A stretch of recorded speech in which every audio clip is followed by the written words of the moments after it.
Ibu kena mental nggak dengan penangkapan Mas Roy dan Dokter Tifa? Manusia biasa boleh dong kalau kena mental ya, tapi tidak sampai membuat kami menjadi goyah. Apa yang paling menyentuh dari Dokter Tifa saat bertemu di Polda? Dia ini di antara kami itu salah satu yang menjadi target untuk diolok-olok gitu ya. Target untuk dijatuhkan mentalnya. Dia bersama Bang Roy ini seperti martir. Ibu melalui televisi persis di belakang Dokter Tifa Betul. menangis. Apa yang Ibu Kurnia rasakan ketika akhirnya mereka ditangguhkan? It's such miracle, sebuah keajaiban. Ini suatu awal yang sangat baik dan sangat menggembirakan. Itu awal dari kemenangan. Awal dari kemenangan dan kami akan menuju kemenangan bagi rakyat Indonesia. Karena tadi menyinggung Pak Prabowo ya, sebagai pendukung berat, ada andil beliau?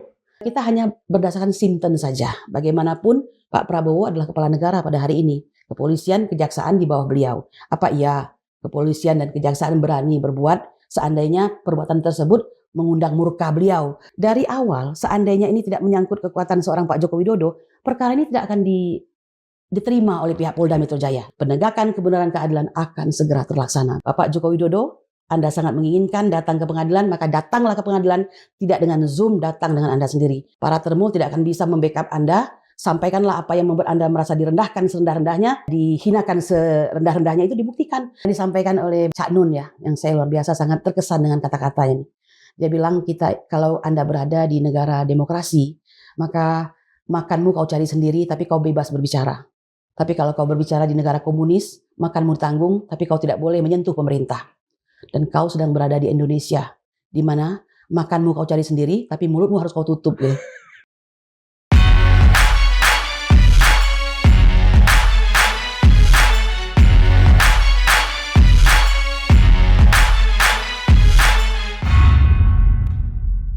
Assalamualaikum warahmatullahi wabarakatuh. Sobat Madilog, alhamdulillah Mari Sarif hadir kembali menemani Anda, dan di episode kali ini kami akan berbincang dengan salah seorang tersangka kasus ijazah palsu Joko Widodo setelah adanya penangkapan terhadap rekan-rekan mereka, yaitu Mas Roy Suryo dan Dokter Tifa, sebelum akhirnya ditangguhkan penahanannya. Narasumber kami sempat membersamai Mas Roy dan Dokter Tifa saat menjalani proses di Mapolda Metro Jaya. Langsung saja saya sapa narasumber kami, Ibu Kurnia Tri Royani. Ibu, terima kasih sudah hadir. Terima kasih Bang Margi.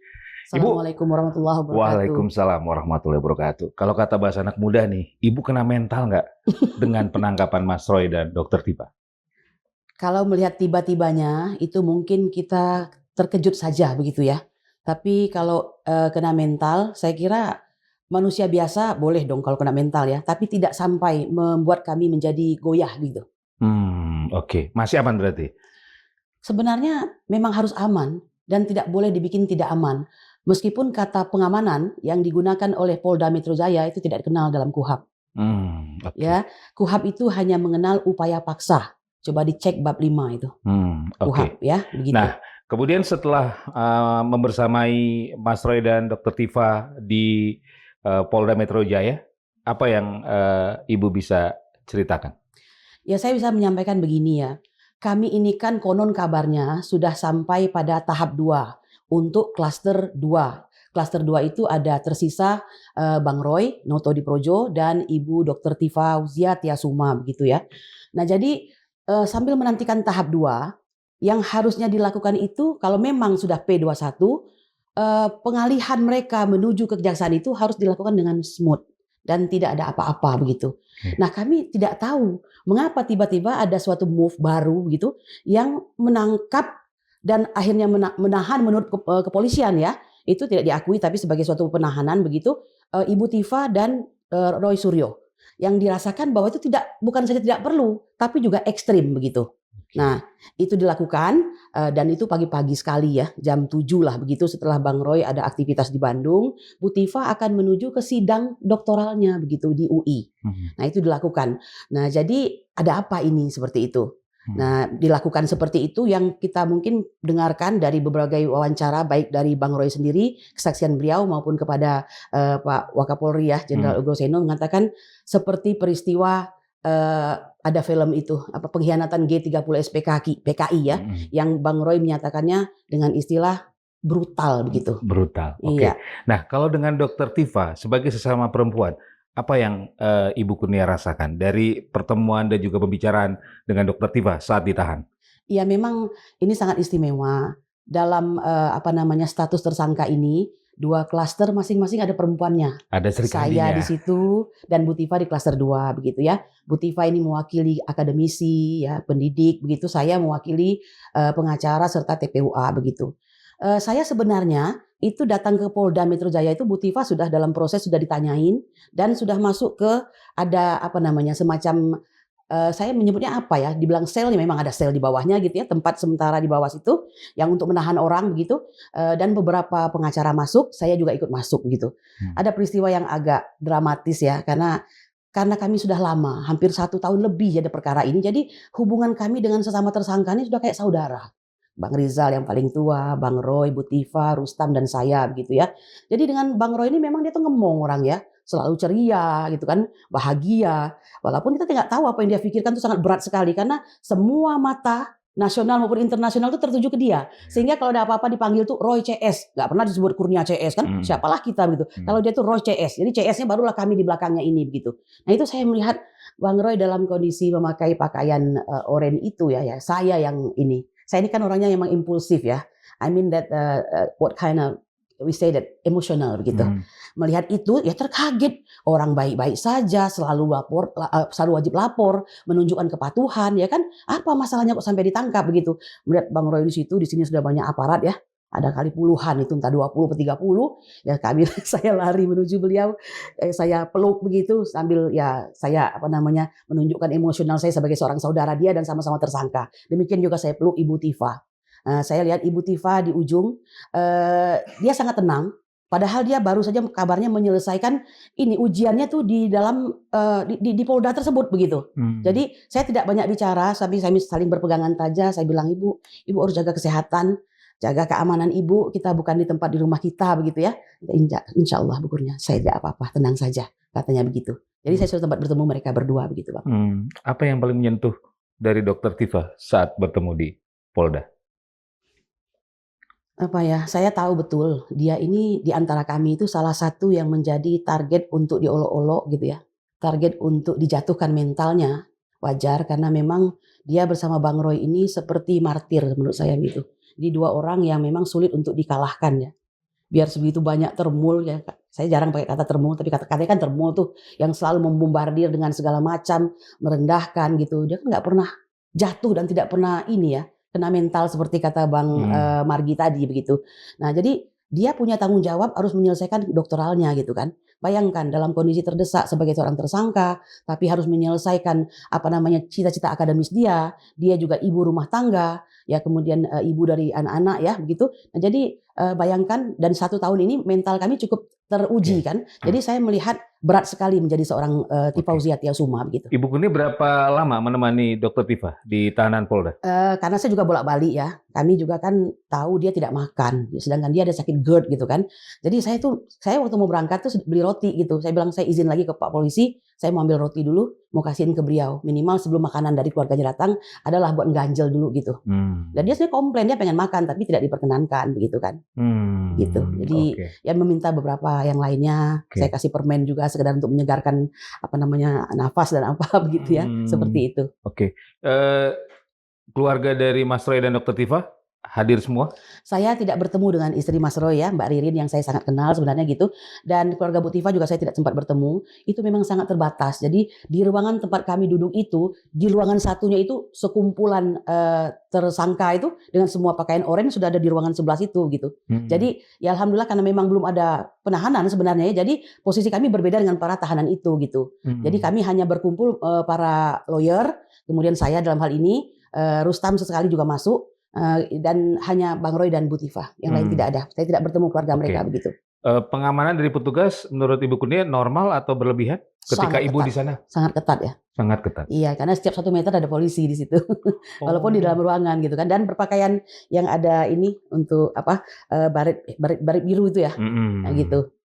Seperti itu pakaiannya. Dan beda lagi kalau yang di depan dijaga. Di pintu depan lain lagi, itu anak-anak muda kita ya, polisi-polisi muda dengan pakaian coklatnya itu. Seperti biasa di pengamanan demo atau apa begitu. Tapi secara umum menurut Ibu Kurnia, Sangat perlakuan ketat. pihak kepolisian terhadap Mas Roy dan Dr. Tifa saat ditahan, perlakuan pihak kepolisian terhadap mereka seperti apa? Ya, pertama kalau dari pengambilan mereka dari rumah, itu kita sudah paham kan, Mas Roy sudah mengakuinya sendiri bahwa itu sebagai suatu tindakan brutal gitu kan. Kalau di Polda Paham. Metro Jayanya sendiri, itu tegang begitu ya. Dan ketegangan itu tentu saja berlanjut karena lawyer kami dengan petugas itu ya harus debat untuk menentukan apakah perlu dibawa ke rumah sakit ke Polri ya atau tidak, dan itu sangat lama sekali itu. Karena Bang Roy merasa saya enggak apa-apa kok, walaupun dia tidak menyadari entah dia sakit atau tidak ya.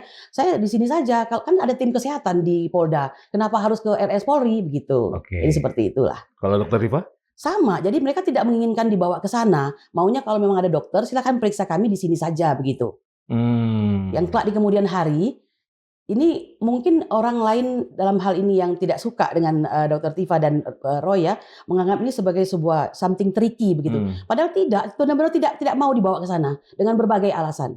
Ya pribadi lah ya, perasaan secure-nya mereka begitu. Nah ternyata setelah dibawa ke RS kemudian yang penuh dengan perdebatan tadi itu, justru ditemukan sakit mereka itu sebenarnya, selain sakit bawaan ya, kondisi mereka yang tidak mereka sadari karena kesibukan seperti Dr. Tifa itu mempersiapkan ujian doktoralnya, Bang Roy yang wirawiri kemana-mana begitu kan, ternyata mereka tuh sedang sakit begitu. Itulah yang menyebabkan mereka harus dibantarkan ya atau diinapkan di rumah sakit Polri begitu. Oke, jadi ada pertarungan juga ya untuk bukan juga, tapi pertarungannya itu sangat ketat di situ gitu.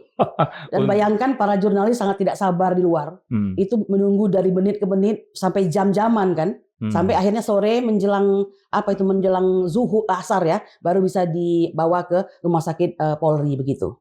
Oke. Ketika masih ditahan, ada pesan khusus dari Mas Roy atau Dr. Tifa kepada TSK yang lain? Tidak, dia tidak banyak menyampaikan pesan ya, karena memang saat itu kita sadari kan agak terkejut dengan tiba-tiba diambil itu begitu kan. Seperti yang saya katakan tadi, tidak diperlukan pengamanan. Apalagi pengamanan tidak ada dalam KUHP. Baca bab 5 KUHP itu ya. Jadi ini saya tidak mengerti apa alasan daripada kepolisian melakukan hal tersebut. Mereka itu sudah tidak ada lagi kewajiban untuk menahan dan menangkap seperti itu. Karena kan dari awal kami memang tidak ditangkap dan tidak ditahan kan. Jadi tugas mereka itu hanya melimpahkan secara lancar nanti kepada pihak kejaksaan begitu. Nah, adakah ini sesuatu gitu kan? Nah, kita perlu mempertanyakan itu gitu. Kalau untuk sidang doktoralnya sejauh yang Ibu Kurnia tahu berjalan dengan lancar, baik, bagaimana? Saya kira Bu Tifa tidak sampai tergeletak akhirnya tidak bisa menyelesaikan, tidak ya. Kan ada gambar foto itu beliau di depan laptop itu dikawal beberapa orang poluan gitu kan, dan tetap melaksanakan sidang doktoralnya ya kan. Kami berharap ya bahwa Allah akan menjanjikan setiap ada kesulitan pasti akan kemudahan.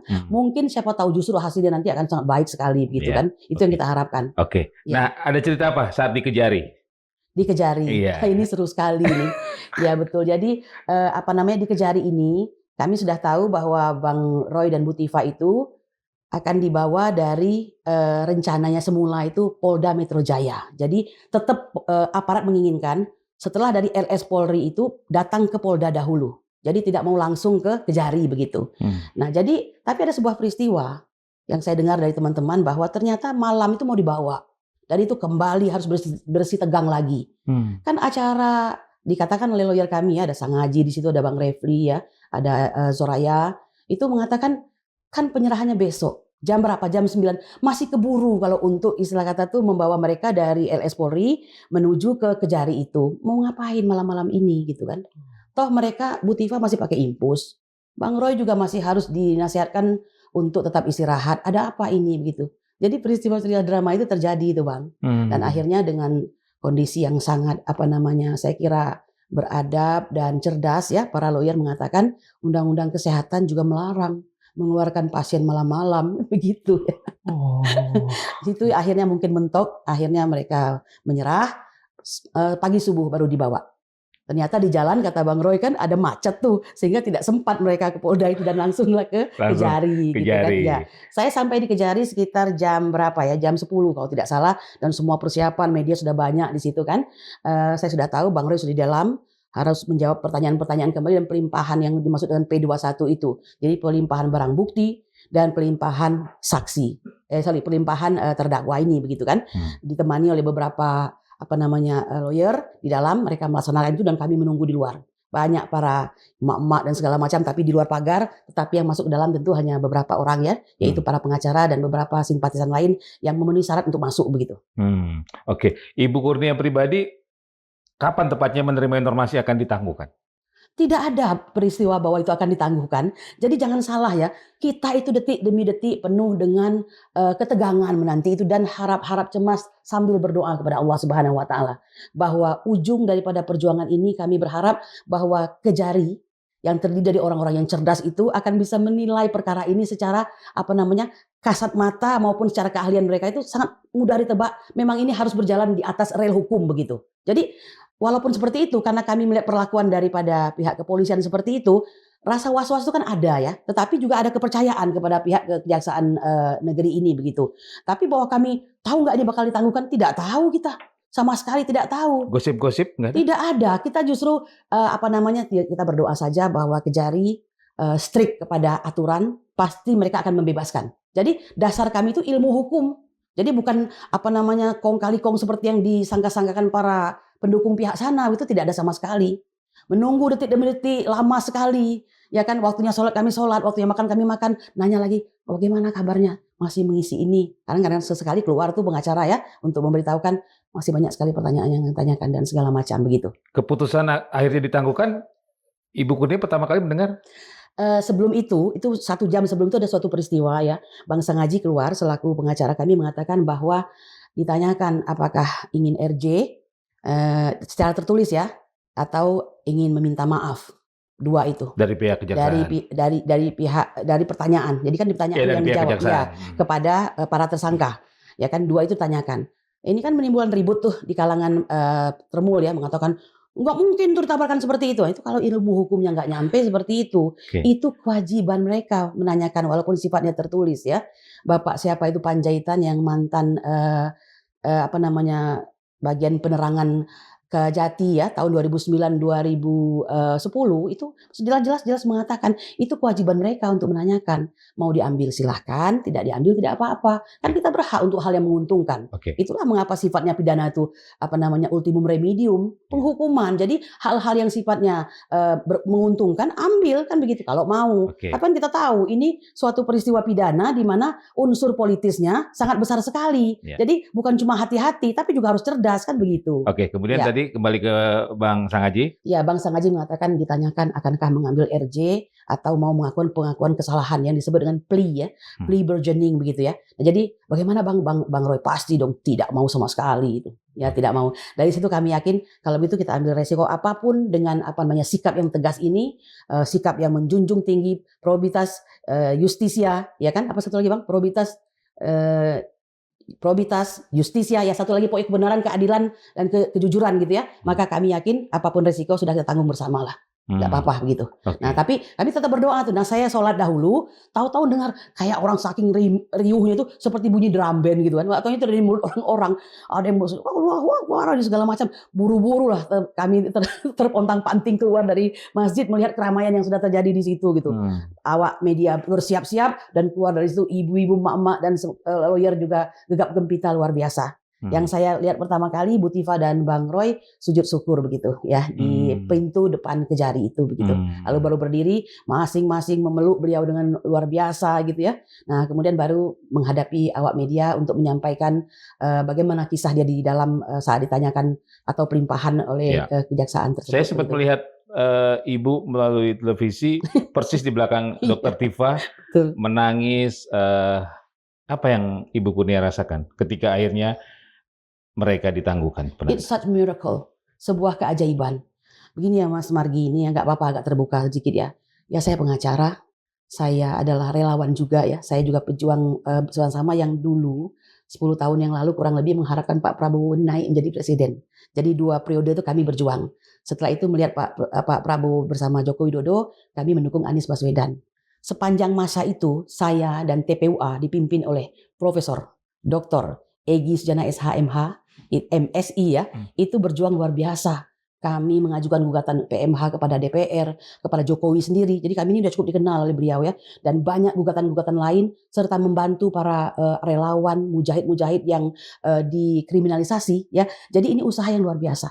Selama rentang waktu 10 tahun itu tidak pernah memenangkan apapun.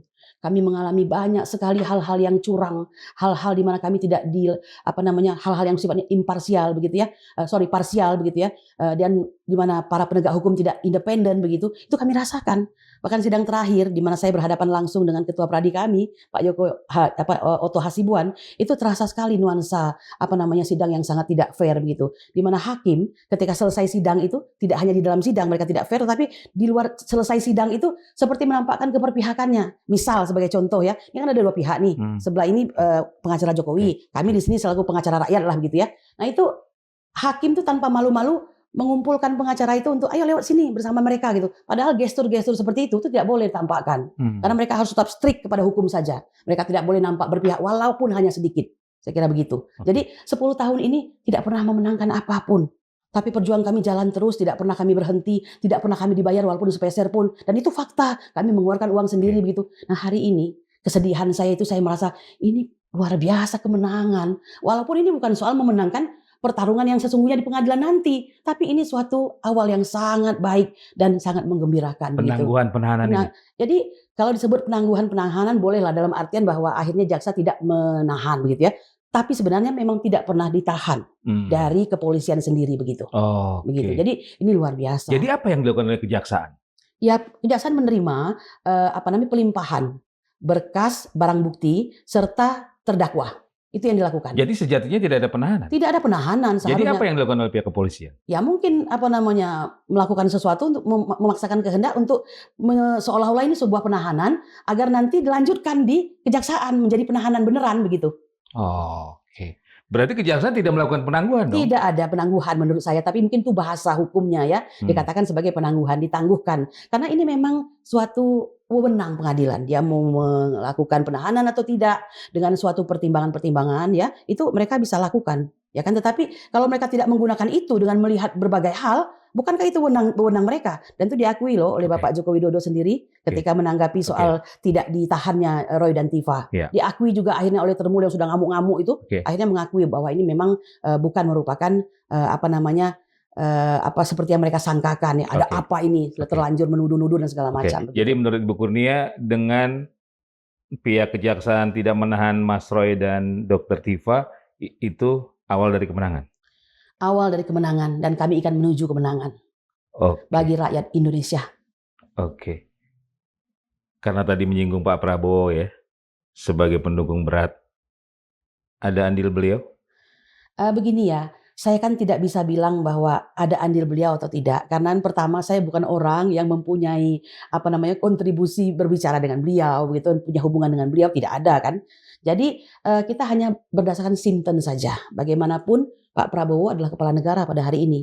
Kepolisian, kejaksaan di bawah beliau. Apa iya kepolisian dan kejaksaan berani berbuat seandainya perbuatan tersebut mengundang murka beliau karena mungkin tidak sesuai dengan hukum, tidak konstitusional, tidak mempertimbangkan kedamaian dari dalam negeri dan segala macam, kan begitu ya. Itu aja saya. Jadi tidak ada misalnya saya dengar-dengar bahwa Pak Prabowo enggak, kita tidak tahu sama sekali itu. Tetapi kami meyakini sebagai pemimpin negara ini tidak mungkin beliau tidak mengambil perhatian terhadap perkara ini yang sudah merenggut perhatian publik nasional maupun internasional begitu. Oke. Ibu Kurnia semakin yakin dengan posisi Pak Prabowo dalam kasus ini? Saya begini ya, tidak pada posisi untuk yakin atau tidak, tetapi kami cukup lega bahwa insya Allah ini awal yang baik, bahwa perjuangan yang sesungguhnya yaitu di pengadilan akan setidaknya berlangsung dengan jangan sampai ada campur tangan pihak-pihak yang tidak menginginkan perkara ini dibuktikan secara clean dan clear begitu. Atau paling tidak seperti yang Ibu ceritakan tadi, di masa 10 tahun. Iya betul. Jadi Makanya saya katakan tadi, semoga ini awal kemenangan dan tampaknya seperti itu.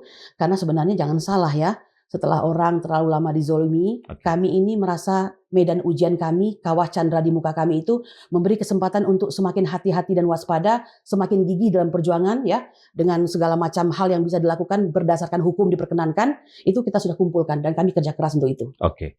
Ibu Kurnia, apa perbedaan perlakuan polisi dan jaksa dalam beberapa hari terakhir ketika proses tadi penangkapan oleh pihak kepolisian dan proses di kejaksaan yang Ibu Kurnia alami dan lihat langsung Ya, ada di Polda Metro dan di Kejari Selatan? Iya, ada frasa lex injusta non est lex, yang artinya hukum yang tidak adil itu adalah bukan hukum sama sekali.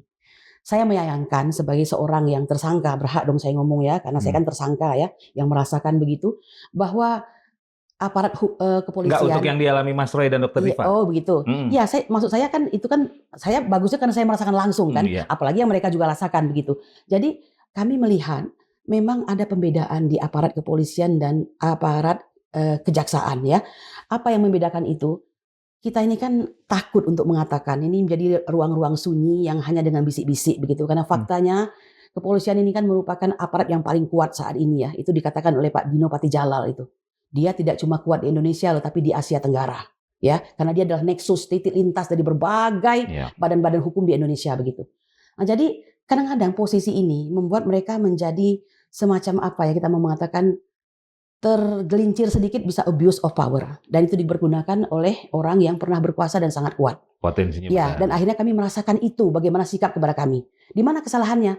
Dari awal, seandainya ini tidak menyangkut kekuatan seorang Pak Joko Widodo, perkara ini tidak akan diterima oleh pihak Polda Metro Jaya ya. Dari situ saja sudah jelas perbedaan sikap. Apalagi selanjutnya, ini perkara ini sangat dipaksakan ya. Nah, kebetulan Roy sebagai frontliner, dia ini yang paling sering disorot begitu kan, selain kami semua begitu. Itu perbedaannya. Jadi beberapa kali perubahan daripada sprindik itu menunjukkan kegambangan begitu kan.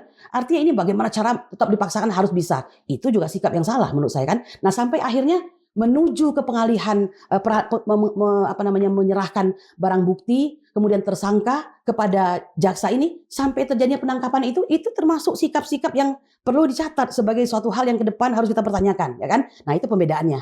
Tidak perlu menangkap kok menangkap. Orang cukup pakai surat panggilan kok kooperatif gitu kan. Nah, lalu kita kembali kepada kejaksaan. Inilah yang kami katakan seperti berada di sebuah lorong. Kami melihat ada titik di situ, sudah jalan lama, gelap sekali, tiba-tiba ada cahaya begitu. Ada pengharapan ya. Nah, kami berharap tolong pertahankan Pak cahaya itu. Kalau cahaya itu memang ada, jangan ditutup-tutupi begitu ya kan. Nah, ini kalau kata teman saya, kami bergurau ya. Bu Kurnia, tahu nggak perjuangan kita ini? Seperti orang yang berpuasa katanya. Gimana tuh yang dimaksud dengan berpuasa? Iya, kita puasa itu menahan haus dan lapar, memperjuangkan kesucian ibadah puasa kita itu dari subuh sampai dengan menjelang matahari tenggelam, ya kan? Nah, ketika itu ketika matahari tenggelam nanti akan ada suara azan yang untuk menyampaikan bahwa waktunya berbuka puasa. Jikapun muazin bisa dipaksa untuk tidak menyuarakan azan, rona merah matahari tidak bisa dipaksa untuk menampakkan menyalanya itu. Maka terbitlah azan dan berbukalah kita semua. Katanya begitu. Katanya begitu. Iya, oke. Dan ketika di Kejari, Mas Roy dan Dr. Tifa lebih merasa nyaman? Lebih merasa... Kan kami tidak bertemu beliau ya. Saya datang tuh beliau sudah masuk di dalam. Jadi pertemuan kami itu pertama kali itu ya saat dia keluar dari ruang yang menyatakan diumumkan nantinya Bang Refri bahwa Kejaksaan Negeri memutuskan tidak menahan begitu kan. Nah, itu kami ya biasa itu acara yang berpeluk-pelukan semua menunjukkan kebahagiaan dan syukur itu tadi begitu. Dalam konteks sebagai pengacara, Ibu Kurnia melihat bahwa Kejaksaan pure tidak melakukan penahanan karena memang mereka profesional atau ada kekuatan lain? Jadi begini, Bang Margi, siapapun tahu perkara ini kan sudah 4 tahun ya. Mata bening, hati bening itu bisa melihat sebenarnya ini persoalan tentang apa sih begitu ya.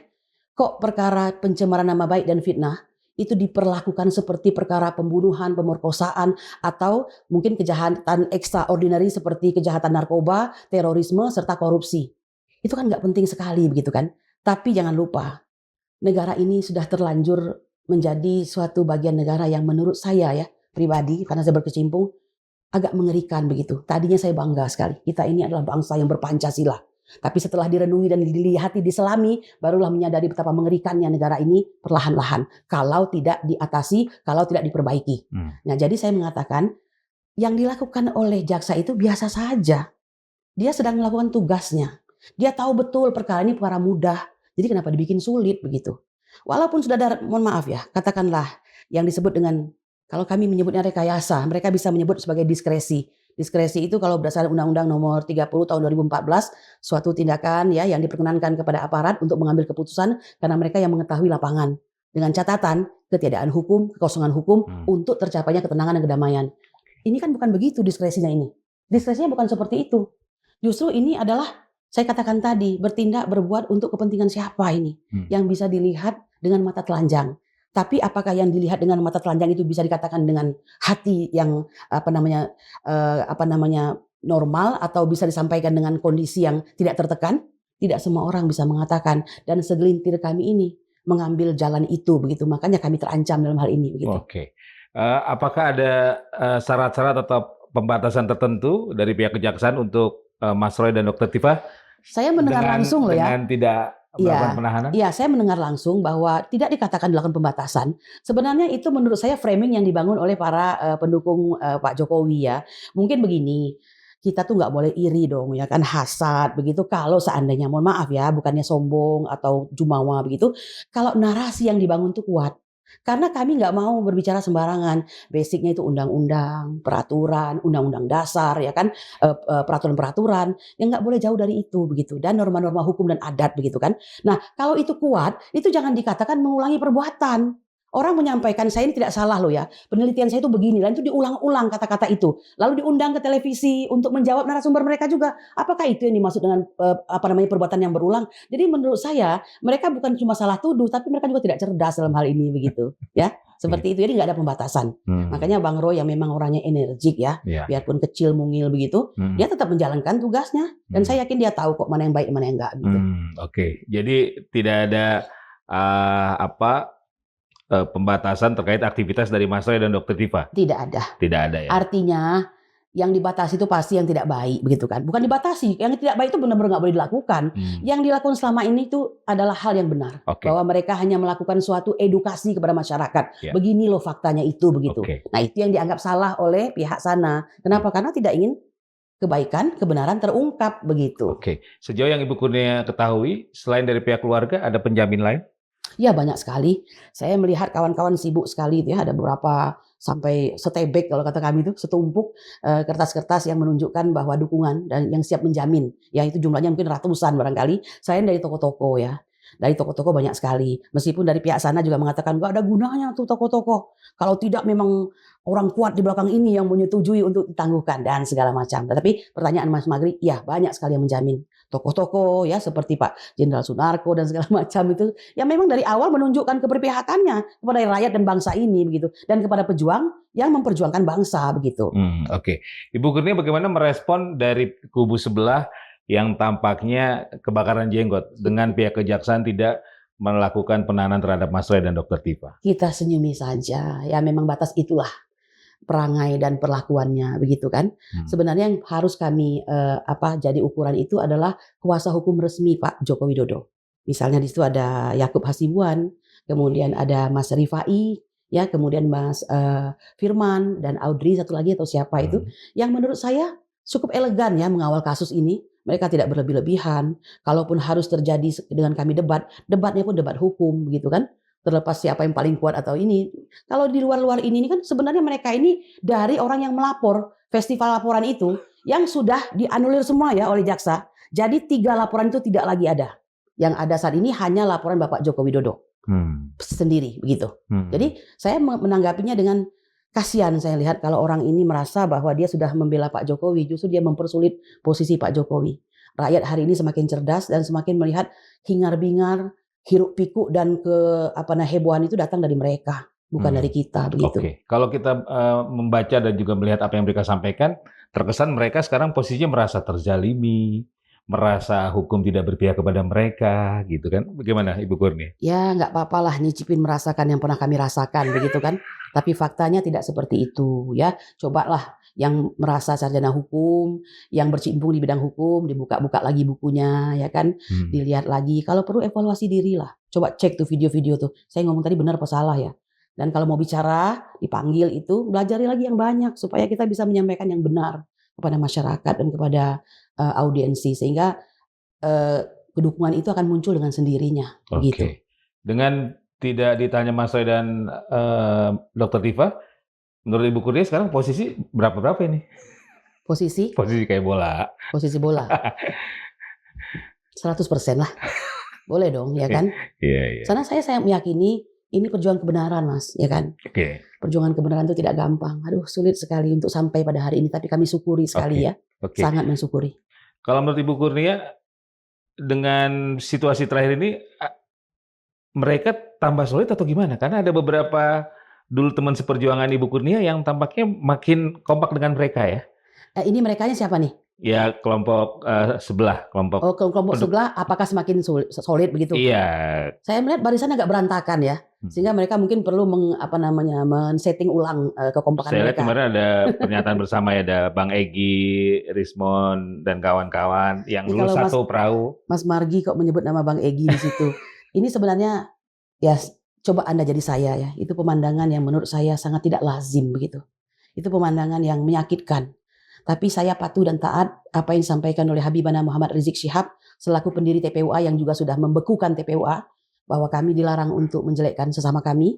Jadi biarkan kalau dia hanya mampu berjuang 5 meter, nggak sanggup lagi melanjutkan dan lari dari perang, silakan kalian lanjutkan, kata Habib. Saya kira ini cukup bijaksana supaya kami itu tidak selalu lama dalam perasaan dendam di hati begitu ya. Ya ini jangan salah-salah loh, bisa menimbulkan sakit hati dan dendam ya. Kita berjuang bersama-sama, dia yang mengajak kita, dia duluan yang lari dari perang, dia duluan yang minta atau diberikan RG dia menyetujui begitu ya. Lalu tiba-tiba hari ini mereka bersama-sama di kelompok itu begitu. Coba bayangannya itu seperti apa? Saya yakin orang akan geleng-geleng kepala, kok bisa ya ada kayak begini begitu. Dan tiba-tiba mereka mengatakan kamilah yang harus bertobat ya kan. Lalu mereka mulai memperhitungkan kok Suryo dan Tifa tidak ditahan. Jadi orang yang menginginkan penahanan ini adalah orang yang tadinya berjuang bersama kami. Bahkan pimpinan kami itu bagaimana coba? Kira-kira begitulah Bang, jangan dibahas lagi itu. Harusnya justru senang ya dengan tidak ditanya Mas Roy dan Dr. Tifa ya. Dia tidak usah berpura-pura. Kalau dia senang silahkan, tapi pilihlah diam. Harusnya begitu RJ didapatkan, nikmati RJ itu, berobatlah ya kan. Lalu tafakur sejenak. Jika jalan ini keliru, minta maaflah kepada Tuhan, ya mungkin malu untuk mengakui bahwa ini salah atau apa kan. Tapi karena kebutuhan, mungkin juga tidak kuat berjuang, maka memilih untuk lari dari perang ini. Silahkan, tapi diamlah begitu. Kepada Rismond Hasilan Sianipar juga diamlah setelah ini. Kan dia pernah mengatakan ya, waktu kami masih baik gitu bahwa istrinya juga pernah mengatakan kapanlah perkara ini selesai. Kita lelah juga melihat betapa bobroknya penegakan hukum ini begitu. Emang mau ngapain? Kami sambil bercanda-canda ini ya, sambil menghibur satu dengan yang lain.